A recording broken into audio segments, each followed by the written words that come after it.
आपको screen share होगी बच्चा? Yes sir. Yes sir. भाई आज जो हम लोग स्टार्ट करेंगे, हम स्टार्ट करने जा रहे हैं एक्सक्रीटरी सिस्टम। और प्रीवियस सेशन में हमने देखा कि जितने भी जो एक्सक्रीटरी स्ट्रक्चर्स होते हैं और जितना भी जो जिस टाइप का मेटाबॉलिक वेस्ट बनता है बॉडी में by the process of metabolism. Sir आपकी वॉइस थोड़ी लो है। ओके, सर थोड़ी लो है वॉइस। हाँ, एक मिनट। अभी बताइए कैसी है सब लोग? सर बढ़िया। चलिए गुड, बढ़िया। ठीक। सो प्रीवियस सेशन में हमने बात की थी about the excretory structure. Previous session में हमने बात की थी अबाउट द एक्सक्रीटरी प्रोडक्ट्स, और वो प्रोडक्ट्स जो मेटाबॉलिक एक्टिविटीज से बनते हैं डिफरेंट टाइप की लिविंग ऑर्गेनिज्म में, अब चाहे वो लोअर ऑर्गेनिज्म हो या फिर हाई, जैसे flame cells, nephridia, Malpighian tubule, green glands. ये कुछ एग्जांपल्स थे एक्सक्रीटरी स्ट्रक्चर्स के बच्चों। एक्सक्रीशन की प्रोसेस को हमने समझा। अब जो हम लोग स्टार्ट करेंगे excretion in human beings, humans के अंदर एक्सक्रीशन किस तरह से होता है उसको जानेंगे। और जब भी हम किसी एक पार्ट की बात करते हैं, तो जब भी हम किसी सिस्टम की बात करते हैं तो उसको बनाने वाले पार्ट्स कौन से होते हैं उनके बारे में डिस्कस करते हैं। अब जैसे कि यहाँ पे जो पहला जो हमारा पार्ट है बच्चों, वो कौन सा पार्ट है? किडनीज। चलिए स्टार्ट करते हैं। ह्यूमंस में जो एक्सक्रीटरी सिस्टम होता है वो कंसिस्ट होता है अ पेयर ऑफ किडनीज से। तो जो किडनीज होती हैं, अगर मैं इनके ओरिजिन की बात करूं तो ये मीजोडर्मल इन ओरिजिन होती हैं। और ये मीजोडर्मल आप लोग जानते हैं, जो नहीं जानते वो बता सकते हैं मुझे। This is mesodermal in origin, यानी कि जो जर्मिनल लेयर मीजोडर्म होती है, इससे उसका फॉर्मेशन होता है। उसके अलावा one pair of ureters present होते हैं यहाँ, a urinary bladder and a urethra. ये छोटी क्लास से आप लोग पढ़ते आए हैं। And for kind your information, ये एक सवाल बहुत बार सीबीएसई में आया है। इसको ड्रॉ करने के लिए सीबीएसई में बहुत बार पूछा गया है। अगर मैं 10th लेवल की बताऊं आपको, तो this is very important diagram. ये बहुत इंपॉर्टेंट है सीबीएसई के पॉइंट्स ऑफ व्यू से। सवाल कई बार बोला गया है, और ऐसे भी आया है कई बार कि जैसे मान लीजिए कि आपको ये पूछ लिया कि इस स्ट्रक्चर का नाम क्या है, बहुत आसानी से बता सकते हैं। पूछ लिया गया कि रेनल आर्टरी का फंक्शन क्या है। अब आपको लेबलिंग करने के लिए बोल दिया, आइडेंटिफाई करना है ए, आपको आइडेंटिफाई करना है बी, आपको आइडेंटिफाई करना है सी, डी। इस तरह से आपको आइडेंटिफिकेशन के लिए बोल दिया, और उसके बाद आपसे बोला है कि इसको आइडेंटिफाई करके इसके फंक्शंस बताओ। ऐसे भी सवाल पूछा जा सकता है। ये एक छोटी सी बात। किडनीज जो होती हैं, किडनीज कैसी दिखती हैं हमें? Sir bean shape. Bean shape. Bean shape और reddish brown in colour, reddish brown in colour. और बीन शेप्ड, बिल्कुल सही बात, बीन शेप्ड हमें देखने को। ये एक बात। मेजरमेंट की बात करें इसकी, तो किडनीज, अच्छा लोकेशन की भी अगर मैं सबसे पहले बात करूं, कोई बताएगा मुझे कि किडनीज कहाँ पे लोकेट होती है आपकी बॉडी में? सर जहाँ पे लिवर लोकेटेड है सर, उसी उसके अलावा हम लोग अगर एक लाइन खींच दें तो सर वहाँ पे सर किडनीज प्रेजेंट होती हैं। और सर जो जो हमारी स्पाइन्स हैं उनके लेफ्ट और राइट में प्रेजेंट होती है। Okay good. देखिए, और अगर मैं थोड़ा सा एग्जैक्ट लोकेशन आप लोगों सर के एब्डोमेन में होती है। Yes abdomen, sir below the ribs भी कह सकते हैं। ओके, और कोई, और कोई? ओके बच्चों, क्या आप लोग जानते हो कि आपका ये जो वर्टिब्रल कॉलम आपको दिख रहा है पीछे, कि इसके अंदर कुछ बॉन्ड्स होती है? ये बात कौन जानता है? देखो, आप सब वर्टिब्रल कॉलम जानते हो। यस आप सर। सभी वर्टिब्रल कॉलम के बारे में जानते हो। You all know very well about the vertebral column. Vertebral column में जो होता है आप हमारा बच्चों, इसके अंदर कुछ बॉन्ड्स होती हैं। आपने सुना होगा ना सर्वाइकल के बारे में, सर्वाइकल Yes, सुना sir. है ना? Yes sir. आप सभी ने थोरासिस सुना होगा, थोरासिस, यस सर। है ना? आप लोगों ने और सर, भी बोन lumbar. सुनी? आप लोग जानते हैं कि इस सर, वर्टिब्रल कॉलम के अंदर बच्चों टोटल हमारे 26 बोन्स होती हैं। Yes. Yes, sir. Yes sir. हाँ, अभी कोई कुछ बोल रहा था, बोलो बेटा। सर वर्टिकल कॉलम को क्या? लंबर भी होती है, वेरी गुड, लंबर भी होती है। तो ये बच्चों जो किडनी की जो एग्जैक्ट लोकेशन हमें देखने को मिलती है उसको हम बोलते हैं between the levels of last thoracic. बच्चों ये सर्वाइकल जो है टोटल 7 होती है नंबर में, थोरासिस जो है वो 12 होती है और ये 5 होती है, उसके बाद सैक्रम और कॉकिक्स होती है, वो मैं अभी यहाँ पे नहीं लिख रहा क्योंकि हमारा जवाब यही मिल जाएगा। तो last thoracic, between the levels of last thoracic and third lumbar vertebra के बीच में, लास्ट थोरासिस और थर्ड नंबर वर्टिब्रा के बीच में। अब लास्ट थोरासिस मतलब जो 12 नंबर पे आएंगी। अगर आप देखोगे इस तरह से, यहाँ ये मान लीजिए कि आपका कोई वर्टिब्रल कॉलम हो गया इस तरह से, एक सर्वाइकल, फिर 2 सर्वाइकल, फिर 3 4 5 6 7, ये मान लीजिए आपकी हो गई C7। उसके बाद इसी तरह से 1 2 3 4 5 6 7 8 9 10 11 12, ये मान लीजिए कि आपके सारे जो है वो थोरासिस हो गए यानी कि T12। और उसके बाद आपका हो गया लंबर 1 2 3 4 5, ये हो गए आपके लंबर L5। तो बच्चों ये, हाँ बेटा बोलो। सर सर्वाइकल की प्रॉब्लम इसी बोन में कुछ होने से होती है क्या? हाँ परफेक्ट, जो सर्वाइकल आप लोगों ने आजकल सुना होगा ना कि भाई इनके तो सर्वाइकल है, अरे फलाना उसके सर्वाइकल हो गया, अरे cervical pain, pain, cervical pain. बच्चों आजकल के टाइम पे सर्वाइकल कैंसर भी बन जाता है, राइट? तो सर्वाइकल Yes, sir. में जो प्रॉब्लम आती है बच्चों, सर ये तीनों बोन है ना? हाँ बेटा ये तीनों आपकी जो है कार्टिलेजिनस बोन होती है एक तरह की, ठीक है? Okay sir. तभी तो बैंड हो जाता है बेटा, आगे की तरफ ही होता है, इसकी जो बैंड होने की भी जो प्रोबेबिलिटी होती है वो ऐसे आगे की तरफ ही होता है, पीछे बैंड नहीं हो सकते, वन साइडेड होता है। पढ़ेंगे इसके बारे में जब आप बोन्स वाला चैप्टर पढ़ोगे क्लास 11th में, जब आप एनिमल फिजियोलॉजी पढ़ोगे ना तब इसको पढ़ोगे आप डिटेल में सारी चीजें।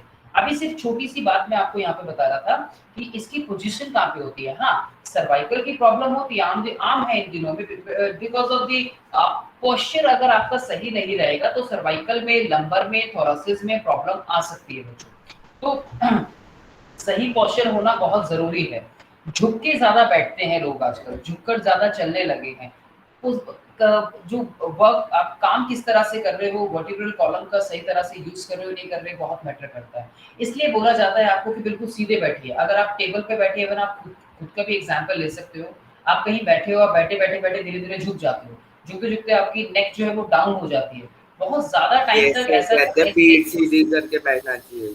हाँ इसलिए बोला जाता है वो, ताकि आपके वर्टिब्रल कॉलम में जो बोन्स हैं अगर हमें उन्हें लंबे टाइम तक चलाना है, हमें किसी भी बीमारी से बचे रहना है वर्टिब्रल कॉलम की, तो हमें पोजीशन का ध्यान सही रखना है। तो पोस्चर बहुत इंपॉर्टेंट रोल प्ले करता है हमारी डेली लाइफ में, ये ध्यान रखिएगा आप लोग। चलिए तो last thoracic, between the last thoracic, between the last thoracic and third lumbar of vertebra, ये ध्यान रखना है आपको, थर्ड लंबर ऑफ वर्टिब्रा, ठीक है जी। तो ये इसकी एग्जैक्ट लोकेशन होती है, which is what is the correct or the exact location of the kidneys. Kidneys जो है हमारी between the level of last thoracic and third lumbar vertebra के क्लोज होती है डॉर्सल इनर वॉल के, हमारी एब्डोमिनल कैविटी के। अभी किसी ने एब्डोमिनल कैविटी का भी नाम दिया था, तो डॉर्सल साइड क्लोज होती है हमारे जो अब सवाल मन में आ रहा हो किसी के कि क्या सर एब्डोमिन की साइड होती है, तो बेटा एब्डोमेन में भी किस तरफ होती है, ये एब्डोमेन के डॉर्सल साइड में हमें देखने को मिलती है। अब कोई बच्चा यहाँ पे ऐसा भी होगा जिनको डॉर्सल का मतलब नहीं पता होगा, तो बच्चों मैं आपको बता दूं डॉर्सल का मतलब होता है पिछला भाग, पीछे की साइड, और वेंट्रल का मतलब होता है अगला भाग। अब जरा इसको ध्यान से देखो, ये आपकी एग्जैक्ट लोकेशन आप समझ जाओगे अब इससे कि यहाँ पे ये नीचे की तरफ जो है ये आपका कौन सा पार्ट आ गया? थोरासिस रीजन यहाँ पे। तो ये Thoracic. टीपिकल और थोरासिस के पास और लंबर की तरफ, ठीक है, थर्ड लंबर वर्टिब्रा के पास। Excuse me sir. हाँ बेटा बोलो। सर मुझे उस वाले पॉइंट पे आवाज़ नहीं आई थी, वो आपने जब बिटवीन वाला समझाया था, मतलब हाँ, लोकेशन। यही दोबारा मैं रिपीट कर रहा हूँ बेटा यहाँ पे कि इनकी जो पोजीशन है ना किडनीज की पोजीशन हो गई between the last thoracic and the third number of vertebra और डॉर्सल साइड एब्डोमेन की, ठीक है। Sir third number of vertebra. Third lumbar बेटा, लंबर नाम होता है, अभी बताया ना मैंने, लंबर 5 होते हैं। वन यस सर, बोन इस तरह होती है से। ना। हाँ हाँ, वन क्या कहा आपने? सर लंबर आपने अभी बताई ना, बोन है हाँ हाँ 26 बोन। ये 26 में से एक है, लंबर मतलब 5 होती है टोटल वर्टिब्रा पे। सर जो ये सब बोलते हैं सर, L3 हुआ है, L4 हुआ है सर, लंबर डिग्रेडेशन से वजह से होती है शायद। किसमें बेटा? दोबारा बोलो, आपकी आवाज ठीक से सर नहीं है, दोबारा बोलो। सर कुछ इफेक्ट बोलते हैं ना कि उसको वर्टिब्रल कॉलम में L3 की प्रॉब्लम है, L4 वो इसकी प्रॉब्लम की वजह से ही होता है ना। हाँ। वो आपने कभी देखा होगा कहीं किसी के लिखा हुआ होगा कि L3 पे प्रॉब्लम है या L4 यस सर, पे मैंने प्रॉब्लम लिखा है। हुआ देखा। आपने एक और कॉमन वर्ड बताता हूँ, डिस्क स्लिप सुना होगा किसी ने? Disc slip. Yes sir, yes sir, सुना है। लंबर बहुत स्लिप, common। लंबर डिस्क भी यस सुना है। सर, बहुत पेन होता है। करेक्ट, वो भी बच्चों इस चीज से रिलेटेड है। ये भी क्यों होता है? क्योंकि आपके पूरे के पूरे वर्टिब्रल कॉलम का, या फिर मैं कहूं कि हमारी बॉडी का जो अपर पार्ट है बच्चों, उसका जो मेजरली वेट आता है बैलेंस बनाने के लिए, वो कहीं ना कहीं इन लंबर्स, सैक्रम और कॉक्सिक्स के ऊपर ही आता है। तो इसलिए कई बार ज्यादा वजन झटके से उठाने की वजह से, या कहीं इंजरी होने की वजह से, एक्सीडेंट होने की वजह से, या फिर जिम में जो लोग वेट लिफ्ट करते हैं, वो वहां पर ये डिस्क स्लिप की प्रॉब्लम बहुत आम है, देखी जाती है, अब बहुत कॉमन हो गई है। यस सर, इसलिए खान-पान कहते हैं ना सर, एक्सरसाइज मतलब एक साथ ज्यादा नहीं करनी चाहिए।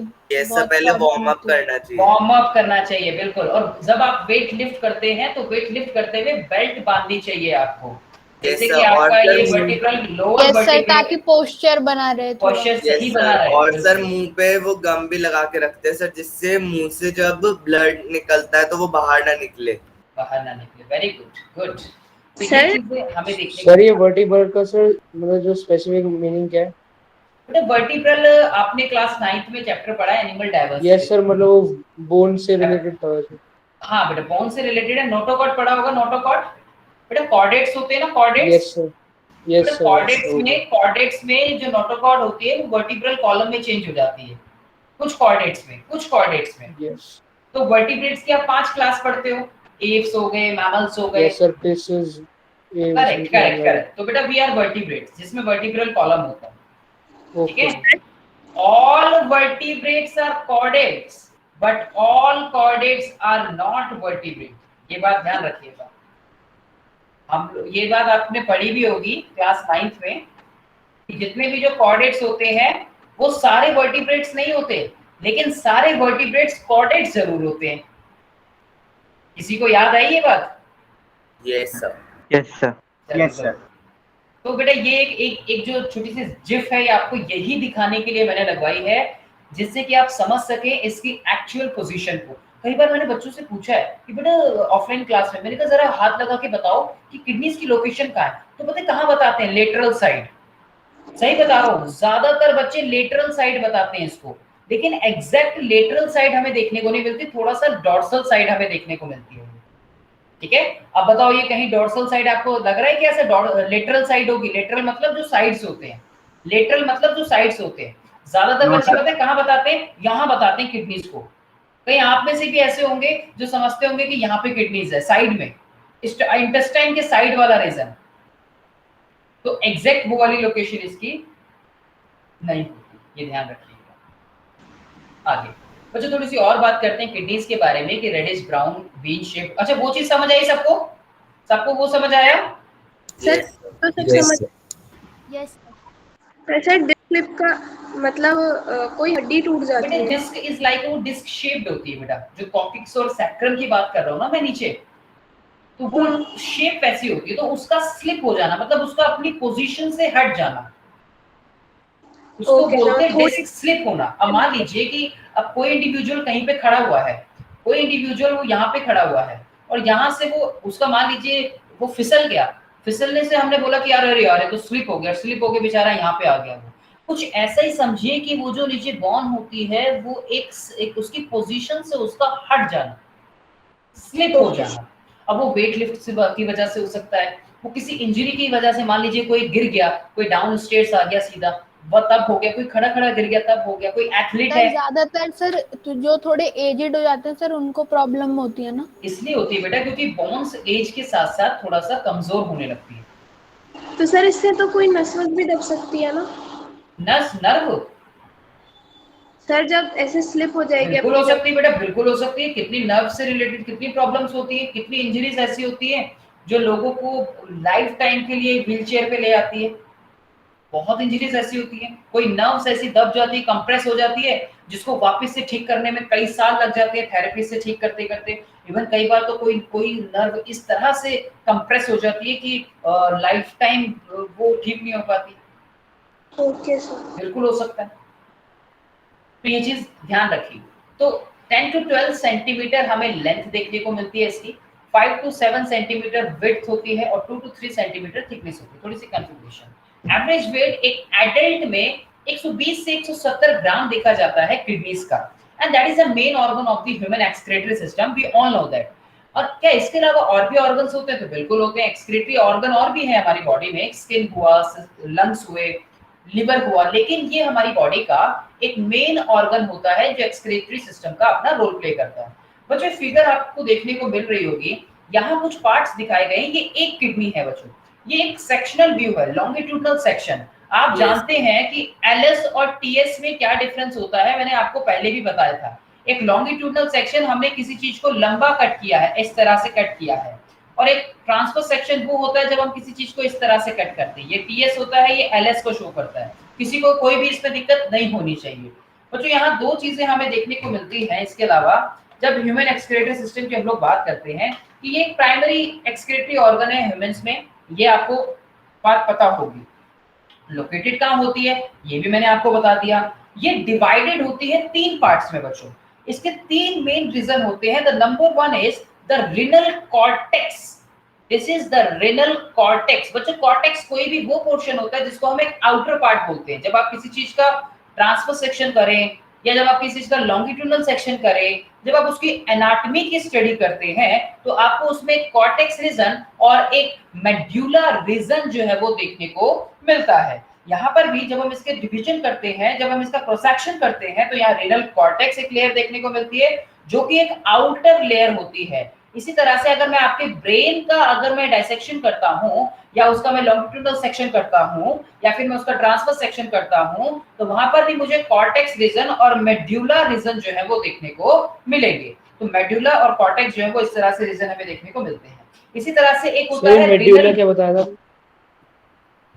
Inner region. Medulla. Inner region बोलते हैं उसको, मेड्यूला को इनर रीजन, ठीक है, इनर रीजन बोलते हैं बेटा उसको। तो this is the cortex outer region, और ये अंदर की तरफ जो होता है उसको हम उसका मेड्यूला पोर्शन बोलते हैं। जैसे यहाँ पे कई आपको ये मेड्यूलरी पिरामिड शेप भी स्ट्रक्चर देखने को मिल रहे हैं, मेड्यूलरी, क्योंकि ये मेड्यूलर रीजन है बच्चों, जो कि उसका इनर रीजन है मेड्यूला। इसी स्पेसिफिक रीजन के अंदर इस वेस्ट का फॉर्मेशन होता है जिसको हम यूरिन फॉर्मेशन बोलते हैं, and that is ultra important concept for your boards point of view. 5 number का क्वेश्चन लास्ट ईयर जब बोर्ड्स के एग्जाम हुए थे तब भी आया था, यूरिन फॉर्मेशन 3 मार्क्स में आया था, उसके साथ 2 मार्क्स का एक और क्वेश्चन अटैच था। क्वेश्चन किस तरह से आया था, किस तरह से आपको लिखना है, मैं वो तीनों चीजें अभी आपको बताऊंगा। सो 3 पार्ट्स मैंने बोले। नंबर 1 पार्ट जो आपका आउटर पार्ट हो गया ये। नंबर 2 पार्ट जिसको हम बोलते हैं मेड्यूला रीजन, मेड्यूला होता है दूसरा पार्ट। ये आपको पिरामिड शेप जो स्ट्रक्चर देखने को मिल रहे हैं इसलिए हम इसको बोलते हैं मेड्यूलरी पिरामिड। उसके अलावा ये जो होती है आपका मेडुला जो होता है वो एक इनर पार्ट होता है बच्चों, ये चीज ध्यान रखिएगा। देन उसके बाद जो एक रीजन होता है जिसको हम बोलते हैं renal pelvis region. Here we have the renal pelvis region, जो कि यहाँ से सारा का सारा यूरिन का करेक्शन करते हुए यूरेटर के पास लेकर आता है। ये रिनल पेल्विस ही रिस्पॉन्सिबल होता है जो कि यूरिन को कैरी करता है और यहाँ से यूरिन जो बन रहा है उसको लेकर आ रहा है यूरेटर की तरफ। ये तीसरा पार्ट होता है जो 3 पार्ट्स में हम इसके एनाटॉमिकल स्ट्रक्चर के बिहाफ पे इसको डिवाइड करते हैं। 3 पार्ट हो गए, कौन कौन से हो गए? आउटर कॉर्टेक्स, इनर मेडुला और एक रेनल पेल्विस। मुझे बताओ ये चीज सबको क्लियर हुई? Yes sir. बच्चों यहाँ पे मैंने कहा कि यूरिन का फॉर्मेशन हो रहा है, मैंने कहा यहाँ पर यूरिन बन रहा है। मन में सवाल आया कैसे? ये तो हालांकि मैकेनिज्म हम लोग हायर लेवल पे पढ़ेंगे। सर आपने पेल्विस क्या बताया था? पेल्विस वो रीजन है बेटा, यहाँ पर यूरिन का फॉर्मेशन हुआ। Pelvis, this is the region, there is a space inside this region. ये जो स्पेस हमें देखने को मिल रहा है, मैं इसको हटा देता हूँ जिससे कि बाद में भी अगर कोई बच्चा देखे तो उसको अच्छे से समझ आए। ये जो आपको रीजन देखने को मिल रहा है इसको हम पेल्विस रीजन बोलते हैं। This is the region of the pelvis region, ये वाला पार्ट सारा। अब यहाँ ये यूरिन का फॉर्मेशन हो रहा है, राइट? यहाँ पर यूरिन का फॉर्मेशन हो रहा है, तो यूरिन के फॉर्मेशन जिसके थ्रू यूरेटर के अंदर आ रहा है। आप लोग पढ़ते हो ना कि किडनी से क्या निकलते हैं? डक्ट निकलती है जिसको आप यूरेटर बोलते हो। वो आपका ब्लैडर के अंदर जाता है और ब्लैडर से यूरेथ्रा से जो है यूरिन बॉडी से बाहर हो जाता है। तो यहाँ हम इस इंटरनल रीजन की बात कर रहे हैं जो यूरेटर से कनेक्टेड है और ब्लैडर के अंदर यूरिन को पहुंचाता है और वहां से यूरेथ्रा से यूरिन बाहर निकलता है। तो ये 3 पार्ट जो है वो हमें देखने को मिलते हैं। किडनीज में अगर आप और बात करें तो बच्चों किडनीज में जो यूरिन का फॉर्मेशन करते हैं, the functional unit of the kidney, the functional unit, क्या बेटा? नेफ्रॉन। हाँ बिल्कुल, very good. The functional unit of the kidneys, जिसको हम बोलते हैं क्या? जिसको हम नाम देते हैं नेफ्रॉन का, जिसको हम नाम देते हैं नेफ्रॉन्स का। और ये नेफ्रॉन जो होते हैं ये लाखों में प्रेजेंट होते हैं, इनकी संख्या जो होती है ये लाखों में। स्मॉलेस्ट यूनिट भी बोल सकते हैं इसे किडनी की। स्मॉलेस्ट यूनिट भी हम इसको कह सकते हैं, बिल्कुल कह सकते हैं बच्चों। टाइप्स ऑफ न्यूरॉन नेफ्रॉन्स भी जो है वो आपको देखने को मिलते हैं, लेकिन हम टाइप्स ऑफ नेफ्रॉन्स आपके सिलेबस में नहीं है। आप हायर लेवल पे नेफ्रॉन्स के टाइप जो है वो आप लोग पढ़ते हैं, ठीक है? तो हमारे सिलेबस में टाइप्स ऑफ नेफ्रॉन जो है वो नहीं है, जैसे कि जक्स्ट्रा ग्लोमेरुलर, जक्स्ट्रा मेडुलरी, ये हमारे टाइप में नहीं है, ध्यान रखिएगा। Okay sir. ठीक है, नेफ्रॉन के टाइप्स भी होते हैं। मैं फिर बता रहा हूँ कि बच्चे कल कहीं आप कहीं पढ़ो तो बोलो कि सर ने बताया नहीं, लेकिन नेफ्रॉन्स के 2 टाइप्स होते हैं और हमारे वो सिलेबस में नहीं है। जैसे कि जक्स्ट्रा मेडुलरी नेफ्रॉन्स भी होते हैं, कॉर्टिकल नेफ्रॉन्स भी होते हैं। जक्स्ट्रा मेडुलरी नेफ्रॉन होते हैं और कॉर्टिकल नेफ्रॉन्स भी होते हैं। तो ये दोनों हमारे सिलेबस के अंदर नहीं होते, ये ध्यान रखिएगा। टाइप्स नहीं है, टाइप्स हमारे सिलेबस में नहीं है, ठीक है? Okay sir.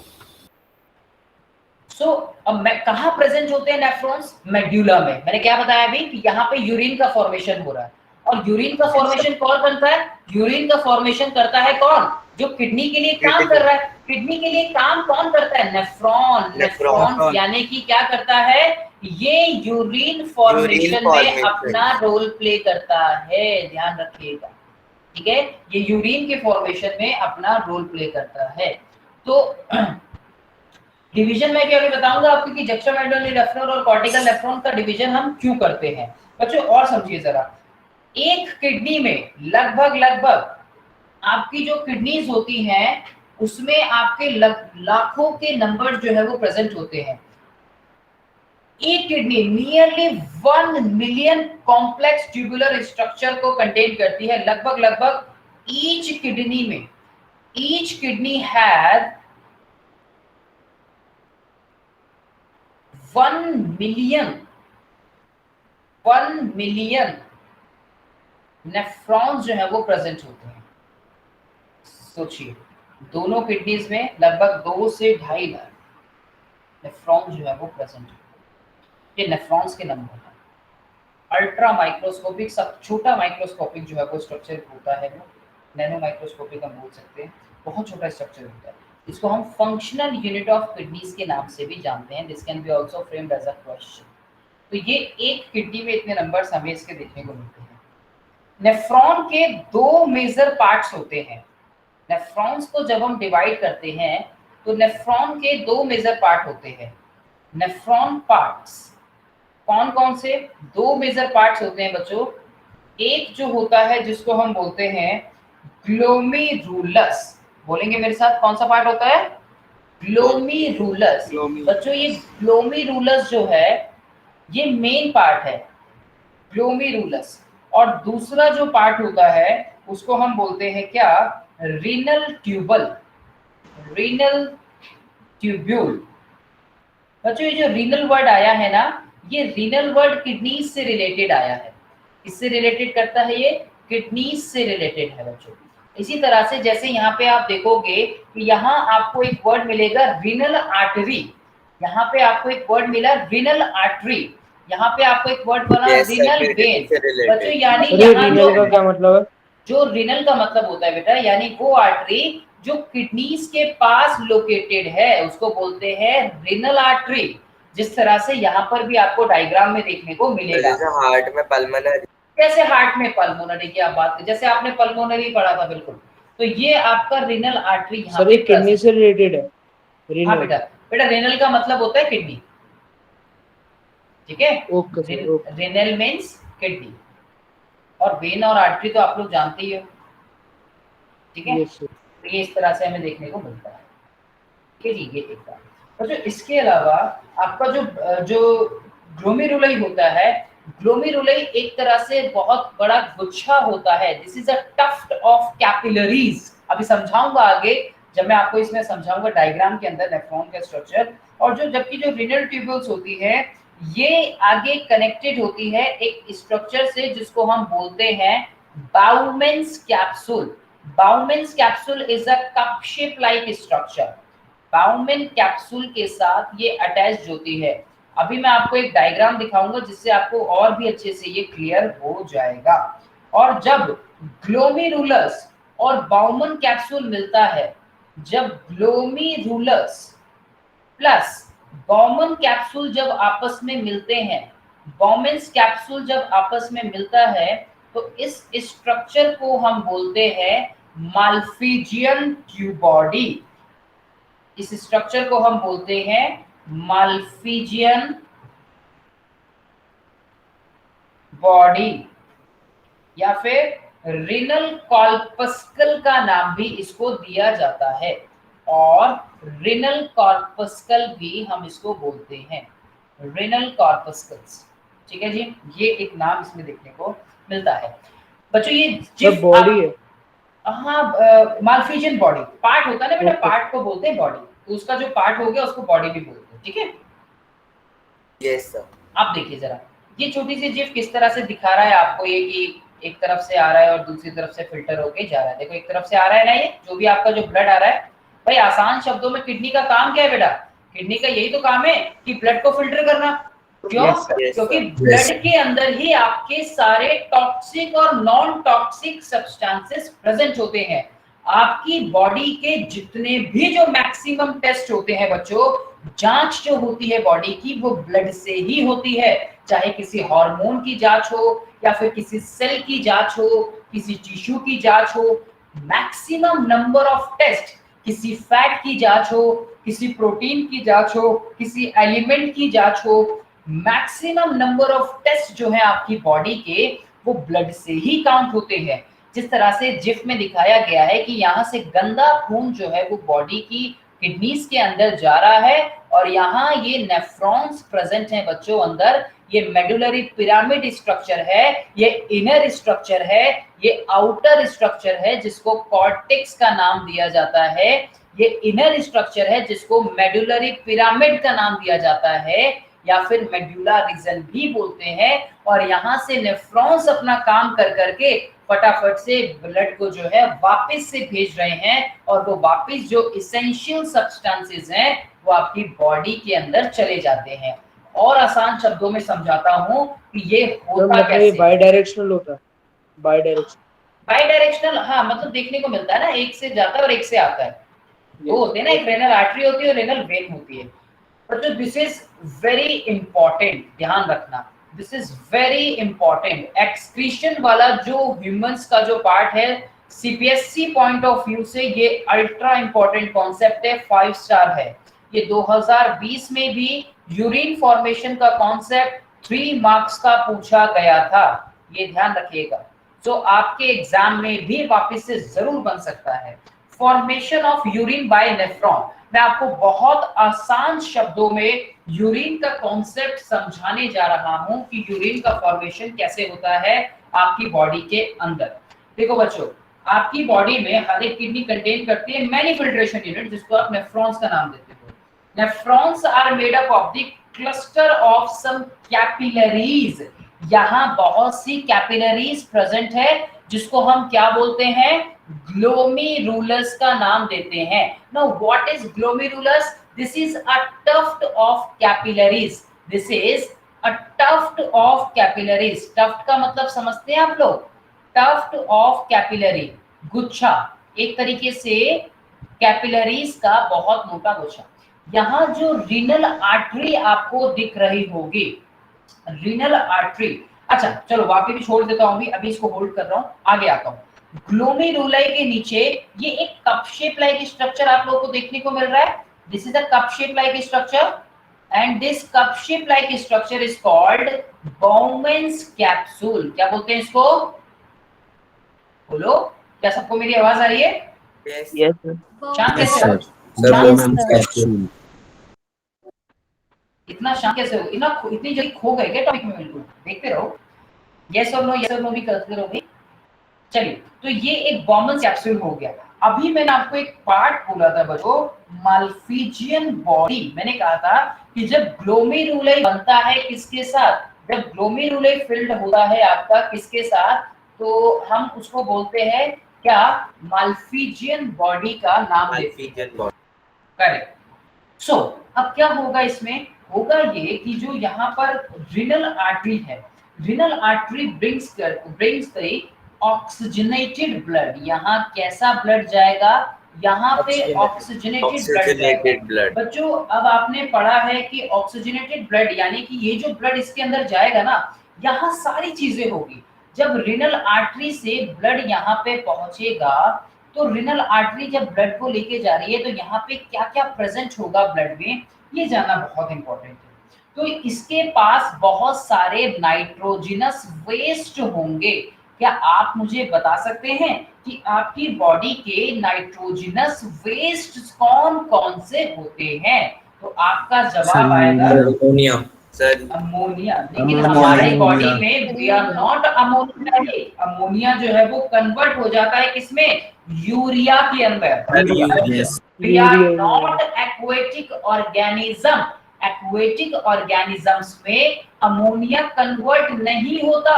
एक्वेटिक ऑर्गेनिजम्स का जो सी एनिमल्स होते हैं, जो मराइन होते हैं, उन सभी का जो वेस्ट मटेरियल होता है वो अमोनिया होता है।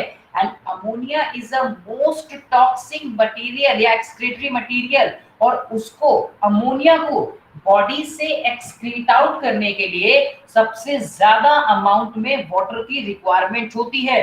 इसीलिए mostly the aquatic organisms are ammonotelic in nature, क्योंकि वहीं पर वो पानी को कॉन्टिन्यूसली अपनी बॉडी के अंदर भेज के उसको एक्सक्रीट आउट कर सकते हैं आसानी से। लेकिन we are not aquatic organism, तो यहाँ अमोनिया तो बनता है, लेकिन एक कन्वर्ट हो जाता है एक अनदर फॉर्म में, जिसको आप यूरिया का नाम देते हैं। तो नाइट्रोजनस वेस्ट जो हो गया यहाँ पे हमारा कौन सा हो गया, यूरिया हो गया। और यूरिया के साथ साथ बच्चों यूरिक एसिड भी बनता है। वेरी गुड, यूरिक एसिड का भी फॉर्मेशन होता है। So and many other substances also with this urea and uric acid plus, मैं यहाँ प्लस ऐड करता जा रहा हूँ, plus many other substances। Now what are these other substances बच्चों? ये other substances क्या हो सकते हैं? आपके ये जो अदर सब्सटेंसेस होंगे, जैसे कि आपके ब्लड के अंदर ग्लूकोज भी तो होगा, आपके ब्लड के अंदर प्रोटीन भी तो होगा, आपके ब्लड के अंदर सॉल्ट्स भी तो होंगे, आपके ब्लड के अंदर वाटर भी तो होगा, आपके ब्लड के अंदर बाइकार्बोनेट आयंस भी तो होंगे, आपके ब्लड के अंदर वेरियस अदर एलिमेंट्स भी तो होंगे, एटसेट्रा। ठीक है, ऐसे तो बहुत सारे लिखते रहेंगे फिर। तो ये मान लीजिए कि ये इसके साथ है। अब यहां से ये लेके बच्चों, यहाँ इस डायग्राम में आपको हाइपोथेटिकली काफी कुछ सोचना पड़ेगा और समझना पड़ेगा मेरे साथ, क्योंकि ये इतना छोटा स्ट्रक्चर है। सोचिए कि आपकी एक किडनी में लाखों नेफ्रॉन्स प्रेजेंट होते हैं। 1 million these complex tubular structures are present inside our one kidney। तो सोचो हम यहाँ एक स्ट्रक्चर की स्टडी कर रहे हैं, अब आप खुद सोचिए कि हम कितने माइक्रो लेवल के स्ट्रक्चर की स्टडी कर रहे हैं। तो इसमें हमें बहुत सी चीजों को हाइपोथेटिकली सोचना पड़ेगा, ठीक है, क्योंकि इतना माइक्रो लेवल आप सोचिए कि हमने किस तरह से, जो रिसर्चर्स होंगे, जो साइंटिस्ट होंगे, उन्होंने कितनी मेहनत के बाद ये चीजें बताई होंगी कि इसके अंदर इस तरह से प्रोसेसिंग होती है। ये बहुत छोटा स्ट्रक्चर है बच्चों, आपकी उस जरा सी किडनी में जिसकी कुल 10 to 12 सेंटीमीटर लेंथ है, 5 से 60 सेंटीमीटर कुल उसकी चौड़ाई है, विड्थ या मोटाई जिसको हम बोलते हैं, कुल 100 से 150 ग्राम, 150 से 200 ग्राम के बीच में उसका वजन है, और उसके अंदर ये लाखों स्ट्रक्चर्स प्रेजेंट होते हैं, और हम उस लाखों में से एक स्ट्रक्चर की स्टडी कर रहे हैं। तो मैं ये सिर्फ इसलिए कह रहा हूं क्योंकि कई चीजें यहाँ पे आपको हाइपोथेटिकली माननी होंगी और समझनी भी होंगी साथ साथ इसलिए। अब सोचिए, यहां से रेनल आर्टरी से बहुत सारी चीजें अंदर जाती है। There is a tuft of capillaries जिसको हमने नाम दिया ग्लोमेरुलस का। कुछ ऐसा समझिए कि जैसे आपने एक चाय की छन्नी यहाँ पे रख दी और चाय को छान दिया और सारी चीजें जो है वो नीचे छन गई बच्चों। सोचना पड़ेगा किसके साथ साथ, यहाँ सारी चीजें जो है वो एंटर हुई इस टफ्ट ऑफ कैपिलरीज के अंदर। सभी चीजें क्या क्या, urea, uric acid, many other substances, you know, like glucose, proteins, salts, water, etc. सभी चीजें यहाँ पे एंटर कर चुकी हैं। ब्लड जो फिल्टर हो चुका है इस ग्लोमेरुलस से। सर कहाँ पे करिए अभी एंटर? आप पहले यहाँ से चलो बेटा। यहाँ पे कहाँ पे गए हम? यस सर, यहाँ तक। यहाँ पे चले गए और यहाँ पे ये इसका नाम क्या बताया? ग्लोमेरुलस। ठीक है बेटा, ग्लोमेरुलस। यहाँ से ये इस ट्यूबुलर पार्ट की तरफ जाएंगे बेटा। सारी चीजें कहाँ जाएंगे? ट्यूबुलर पार्ट की तरफ। बच्चों ये जो सबसे पहले ये होता है ना फिल्ट्रेशन, इसको बोलते हैं ग्लोमेरुलर फिल्ट्रेशन का हम इसको नाम देते हैं। ग्लोमेरुलर फिल्ट्रेशन से जो ब्लड जाता है वो कहाँ जाता है? बॉमन्स कैप्सूल के अंदर जाता है। कहाँ जाता है? बॉमन्स कैप्सूल में। And this Bowman capsule is a cup shape like structure. दिखने रहा कप शेप की तरह, जैसा एक कप होता है इसको बोलते हैं कप शेप लाइक स्ट्रक्चर। देखिए कुछ ऐसा, ये एक ऐसा स्ट्रक्चर है और आपने एक कप की तरह जो है इसको मान लिया। कुछ इस तरह से कप शेप लाइक स्ट्रक्चर जो है हमें देखने को मिलता है बॉमन कैप्सूल। यहाँ से जो फिल्ट्रेशन की प्रोसेस आगे की तरफ बढ़ती है बच्चों, जब ये नीचे की तरफ पास हो रहा होता है और नैरो ट्यूब के अंदर, ये और ज्यादा नैरो होती चली जाती हैं ट्यूब जो होती है। इसको बोलते हैं इफेरेंट आर्टेरियोल। जहां पे आर्टरीज नहीं है वहां पे क्या प्रेजेंट होंगी? आर्टेरियोल्स प्रेजेंट होगी ना, और भी ज्यादा महीन ट्यूब्स प्रेजेंट होती हैं और ब्लड का प्रेशर जो है वो इन्हीं की वजह से नीचे बन पाता है। बच्चों यहाँ बॉमन कैप्सूल का जो निचला सिरा होता है, जो एंड होता है, वो काफी हाईली कॉन्वुलेटेड देखने को मिलता है। क्या आपको ये कॉन्वुलेटेड देखने को मिल रहा है? बताइए जरा मुझे। बच्चों इस कॉन्वुलेटेड स्ट्रक्चर को हम नाम देते हैं प्रॉक्सिमल कॉन्वुलेटेड ट्यूब्यूल का। इन शॉर्ट इसको हम PCT भी बोलते हैं। This is the PCT which is called the proximal convoluted tubule. हाँ, ब्लड का प्रेशर। कॉन्वुलेटेड का मतलब है? कॉन्वुलेटेड मतलब बेटा ये कॉइल्ड स्ट्रक्चर दिख रहा है थोड़ा सा। Okay sir, okay. ये बेटा हाईली कॉइल्ड होता है, ये हाईली कॉइल्ड होता है। डिस्टल कॉन्वुलेटेड भी होता है लेकिन वो थोड़ा कम होता है, ये थोड़ा ज्यादा होता है। ठीक है, और ये जो खुलता है नीचे, ये नीचे जाके देखिए नीचे की तरफ जा रहा है तो इसको बोलते हैं डिसेंडिंग पोर्शन। इसका नाम होता है डिसेंडिंग लिम्ब। और बच्चों यहाँ पे ये एक ट्यूब शेप स्ट्रक्चर बनाता है। This is a hairpin shape structure बनता है। ये एक ट्यूब्यूल्स प्रेजेंट होते हैं। This is called the tubule. In tubules को हम बोलते हैं, एक जैसे प्रॉक्सिमल कॉन्वुलेटेड ट्यूब्यूल और दूसरा होता है डिस्टल कॉन्वुलेटेड ट्यूब्यूल का नाम देते हैं। और दूसरी तरफ कैपिलरी नेटवर्क्स अपना काम लगातार कर रहे हैं प्रेशर को बनाने का। बच्चों यहाँ पे एक लूप लाइक स्ट्रक्चर हमें देखने को मिलता है। This is called loop of Henle. यहाँ पर बहुत इंपॉर्टेंट प्रोसेस हमें देखने को मिलती है। पहली प्रोसेस जो मैंने बताई आपको कि ग्लोमेरुलर से बॉमन कैप्सूल के अंदर गया, और बॉमन कैप्सूल में क्या हुआ, यहाँ पर जो हमें देखने को मिला पहला पार्ट, उसको बोला हमने ग्लोमेरुलर फिल्ट्रेशन। तो ग्लोमेरुलर फिल्ट्रेशन में क्या हुआ, जितना भी जो सब्सटेंस ब्लड के अंदर था, टॉक्सिक और नॉन टॉक्सिक, सारा का सारा यहाँ पे फिल्टर्ड हो गया। उसके बाद लूप ऑफ हेनले में होता क्या है कि जितने भी जो इसेंशियल सब्सटेंसेस होते हैं उनका सेलेक्टिव रीएब्जॉर्प्शन होता है बच्चों। इसको बोलते हैं, सर कहाँ पे होता है अभी लूप? बता रहा हूँ बेटा, अभी बता दो। सेलेक्टिव या फिर ट्यूब्यूलर रीएब्जॉर्प्शन हमें देखने को मिलता है।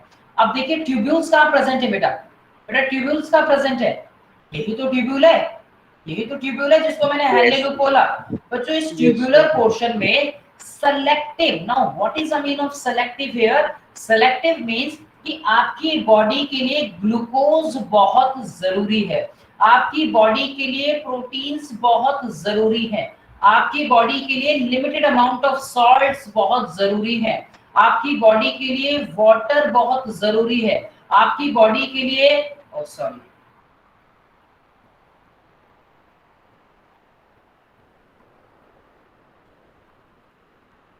यूरिया जरूरी नहीं है, आपकी बॉडी के लिए यूरिया जरूरी नहीं है। क्या यूरिया को वापस लेके जाना चाहेगा कोई? नहीं लेके जाना चाहेगा। No sir. बच्चों जितने भी जो इसेंशियल सब्सटेंसेस होते हैं, मैं एक्सेट्रा लिख रहा हूं यहाँ पे, जितने भी जो इसेंशियल सब्सटेंसेस होते हैं जिसकी बॉडी को रिक्वायरमेंट है, वो बॉडी में वापस चले जाते हैं, सिलेक्शन होता है उनका। बच्चों ऑस्मोसिस की प्रोसेस तो आप लोगों ने सुनी ही होगी, सुनी या नहीं सुनी? Yes sir. सर ये रीएब्जॉर्प्शन का प्रोसेस होता कहाँ पर है बेटा? रीएब्जॉर्प्शन की प्रोसेस जो है इस ट्यूबुलर पोर्शन में हो रही है, इस ट्यूबुलर रीजन में, ठीक है। यहाँ पर, यहाँ से समझिए कि होने स्टार्ट हो गई, ऐसा समझिए कि यहाँ से होने स्टार्ट हो गई, और यहाँ इस पूरे ट्यूब्यूल में आते आते इस सेलेक्टिव रीएब्जॉर्प्शन जो है वो कंप्लीट होता है, ठीक है। बचा क्या यूरिया, बचा क्या यूरिक एसिड। बच्चों जो यूरिया और यूरिक एसिड होता है उसको फिल्टर आउट कर लिया जाता है यहाँ पे ही, इन्हीं ब्लड कैपिलरीज की हेल्प से। बच्चों समझना है आपको, हाइपोथेटिकली ब्लड के अंदर ये जो प्रेशर जो बन पा रहा है, ये इन्हीं कैपिलरीज की वजह से बन पा रहा है। और जो आपका यूरिया और जो यूरिक एसिड होता है, यूरिया और प्लस जो यूरिक एसिड होता है, वो किसमें कन्वर्ट हो जाता है? यूरिन के अंदर उसका कन्वर्ट हो जाता है। बच्चों जो यूरिन होता है वो इस कलेक्टिंग डक्ट के थ्रू यहाँ पर बाहर आ जाता है, जबकि जो इसेंशियल सब्सटेंसेस होते हैं वो आपके रिनल वेन के थ्रू बॉडी के अंदर वापस चले जाते हैं, ठीक है, जिसको हम बोलते हैं ट्यूब्यूलर रीएब्जॉर्प्शन या फिर सेलेक्टिव रीएब्जॉर्प्शन। दूसरी तरफ जो यूरिया, एक्स्ट्रा वाटर, सब्सटेंस को ले लेना, salts, they are secreted into the tubule which open up into the collecting duct and then into the ureter। इसका जो आगे कनेक्शन होता है वो यूरेटर से होता है, और यूरेटर्स का जो कनेक्शन होता है वो ब्लैडर से होता है, और ब्लैडर में कई स्पेशल मसल्स प्रेजेंट होती हैं जिसकी वजह से मैसेज जाता है आपके ब्रेन में, और ब्रेन कहता है कि जाओ भाई ब्लैडर को खाली करके आओ, वरना एक्सप्लोड भी हो जाता है ब्लैडर। बिल्कुल बेटा, स्टोर होता है लेकिन एक टाइम पीरियड तक स्टोर होता है। जैसे ही ब्लैडर फिल होने लगता है, ब्लैडर के फिल होने पे क्या होता है कि आपके ब्रेन पे एक मैसेज पहुंचता है जिससे कि उसको खाली करने के एक मैसेज जो है वो ये ऐसे ही स्टमक में भी होता है, जो पानी पीने से, क्योंकि पेट नहीं भरता इस कारण से, इसी कारण से पानी पीने। सर ये सिलेक्टिव रीएब्जॉर्प्शन के बाद क्या होता है? सेलेक्टिव रीएब्जॉर्प्शन के बाद होता है सिक्रीशन। सिक्रीशन किसका? यूरिया का। सिक्रीशन किसका? एक्स्ट्रा वाटर का। सिक्रीशन किसका? एक्स्ट्रा सॉल्ट्स का, जो कि बॉडी के लिए जरूरी नहीं है। तो ड्यूरिंग सर ये सिलेक्टिव रीअब्जॉर्प्शन मतलब ट्यूबुलर रीजन में टेक प्लेस होता है। जिसकी वजह से दोबारा बोलो। सर ये selective reabsorption sir tubular region में होता है टेक प्लेस, हाँ ट्यूबुलर हाँ रीजन। हाँ, रीअब्जॉर्प्शन। ट्यूबुलर एपिथेलियल सेल्स होती है यहाँ पे डिफरेंट सेगमेंट्स ऑफ नेफ्रॉन में, जो परफॉर्म करती है आइदर बाय द एक्टिव और द पैसिव मैकेनिज्म। तो जितने भी जो सब्सटेंसेस होते हैं, you know like glucose, amino acid, sodium etcetera, their filtrate are reabsorbed by the active way, whereas the और सर नाइट्रोजनस फिर वेस्ट जो मतलब होते हैं उसके वो बाद एब्जॉर्ब फिर होते हैं मतलब बाय द पैसिव ट्रांसपोर्ट। दोनों ही ट्रांसपोर्ट आपको देखने को मिलते हैं यहाँ पे, एक्टिव और पैसिव दोनों। हाँ बोलो बेटा। और सर फिर मतलब उसके बाद मतलब रेनल वेन के थ्रू में चला जाता है फिर हमारे में जो ब्लड का। बॉडी, हाँ हाँ, परफेक्ट ओके सर। परफेक्ट। मैं अभी आपको इसको और ब्रेक करके बता रहा हूँ, और इसको पार्ट्स में बता रहा हूँ, जिससे कि आपको और अच्छे से जो है समझ आएगा। पहले मुझे सब लोग ये बताएंगे कि ये आपको समझ आया, तो मैंने अभी बताया ये चीज समझ आई? Yes sir. सबको आई? Yes sir. Yes, sir. एक ही आवाज आ रही है। Yes sir. ओके ओके, अब देखो तो जरा। वो चेंज फिल्ट्रेशन मत के कीजिए। बाद सर तो अराउंड पीछे 180 लीटर ऑफ सर वो जो है हाँ। सर वो 180 लीटर आता है, लेकिन जब यूरिन होता है वो एक दिन में 1.5 लीटर ही हो पाता है, बाकी सारा फिल्टर हो जाता है। हाँ बिल्कुल, कंपैरिजन होता है बेटा इसका, ठीक है। जीएफआर होता है बच्चों, जीएफआर जीएफआर GFR होता है glomerular filtration rate. This is the amount of filtrate formed by the kidneys पर मिनट। फिर वो पीछे कर देगा। एक minute,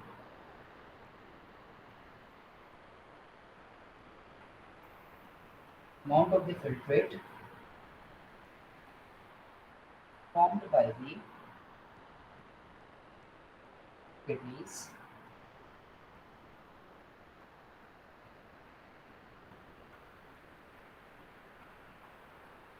per minute. This is called GFR. GFR stands for glomerular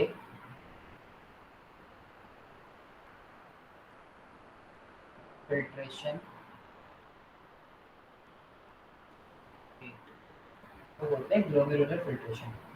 तो जीएफआर जो होता है एक हेल्दी इंडिविजुअल का अप्रॉक्सीमेटली, अप्रॉक्स जो होता है एक हेल्दी इंडिविजुअल का, अप्रॉक्स इन हेल्दी इंडिविजुअल, ये होता है आपका 125 ml पर मिनट।